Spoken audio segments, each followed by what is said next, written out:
Բրիտանական Economist Intelligence Unit-ի գունավոր այս քարտեզը ցույց է տալիս աշխարհի ժողովրդավարության իրական պատկերը։ Կապույտով ներկված են ժողովրդավար տեղինով հիբրիդային ռեժիմի, իսկ կարմիրով ավտորիտար երկրները։ Հայաստանը 167 երկրների շարքում 84-րդ հորիզոնականով մեր տարածաշրջանում առաջատարն է հիբրիդային ռեժիմի ժողովրդավարության տեղին մակարդակով։ Ես հիշում եմ 2018 թվականի հեղափոխությունից հետո Economist-ը Հայաստանը հռչակեց տարվա երկիր։ Այդպիսի ռուբրիկա ուներ եւ տարեվերջին Հայաստանը հռչակվեց տարվա երկիր եւ այն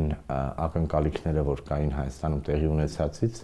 հիմա թերևս ինչ որ առումով վերահաստատվում է։ Ես շատ կարևորում եմ այն, որ այո, մեր շատ ծանր ճանապարհով, բայց ժողովրդավարությունը շարունակում է առանցքային մնալ եւ մեր երկրի համար կարևոր առաջնահերթություն լինել։ Հայաստանում ընտրությունները գնահատվում են մրցակցային, մինչդեռ համակարգը պահող հիմքերը թույլ են։ Զեկույցի համաձայն մեր երկրի ժողովրդավարության ամենաթույլ օղակը քաղաքական մշակույթն է։ Չկա կատարյալ ժողովրդավարություն, բայց մենք իհարկե ունենք շատ ինստիտուտներ ժողովրդավարական, որոնք դեռևս կամ թերի են աշխատում կամ նույնիսկ չեն էլ կարողանում գործարկվել։ Ես ավելի շատ կառանձնացնեի դատական համակարգի հետ կապված խնդիրները, որոնք ուղիղ եւ անմիջական կապ ունեն, օրինակ նաեւ արտաքին ներդրումների տեսանկյունից, այստեղ անելիք շատ կա։ Շատ տարբեր ուղղություններով մենք կարողացել ենք օրենսդրական մակարդակում խնդիրներ լուծել, բայց ավանդույթի ուժը շարունակում է ակտուալ լինել։ Բայց քաղաքական մշակույթը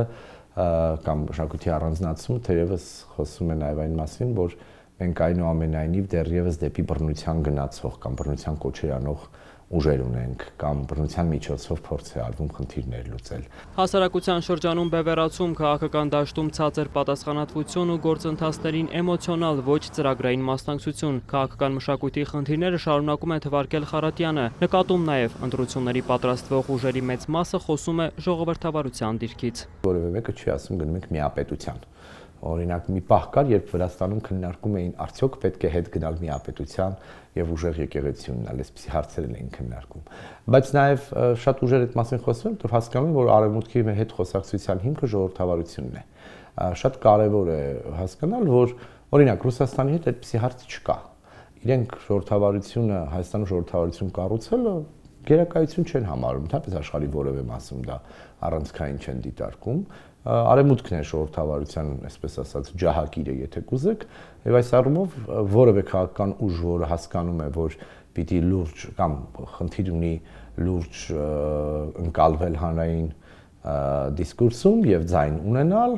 այդ թվում նաեւ արտաքին պարտներների հետ խոսել, պիտի խոսի ժողովրդավարության մասին, բայց դա չի նշանակում, որ իրենք իրենց էությամբ հավատում են այդ ժողովրդավարությանը։ Հայաստանի սահմանադրությամբ իրական ժողովրդավարական մոդել ունենալու հնարավորությունը շատ փոքր է, նկատում է բանախոսը։ Այս սահմանադրությունով շատ դժվար է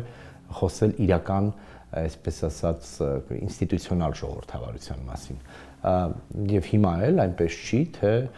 հակակշիռներ շատ ունենք հենց այս պահին, մինչև ընտրությունները։ Economist Intelligence Unit-ի ժողովրդավարության ինդեքս 2025 ամենամյա զեկույցում հարևան Վրաստանն ու Թուրքիան նույնպես հիբրիդային ցանկում են, համապատասխանաբար 99 եւ 102-րդ հորիզոնականներում։ Հայաստանի մյուս հարևաններ Ադրբեջանն ու Իրանն արդեն կարմիր գոտում են ավտորիտար երկրների ցանկում, զբաղեցնելով 127-րդ ու 152-րդ տեղերը։ Ավտորիտար երկրների ռեժիմում են նաեւ Ռուսաստանն ու Բելարուսը, իսկ աշխարհի ամենաժողովրդավար երկիրը 16 տարի անընդմեջ Նորվեգիան է։ Economist-ի զեկույցը փաստում է ժողովրդավարության գլոբալ անկումն աշխարհում դանդաղում է։ Տարիներ շարունակ գրանցված հետընթացից հետո արձանագրվել է փոքր, բայց նկատելի աճ։ Փորձագետի խոսքով սա նշանակում է, որ աշխարհը գլոբալ ճգնաժամերի ու չդադարող պատերազմների պայմաններում անգամ ապավինում է կառավարման ժողովրդավարական մոդելին։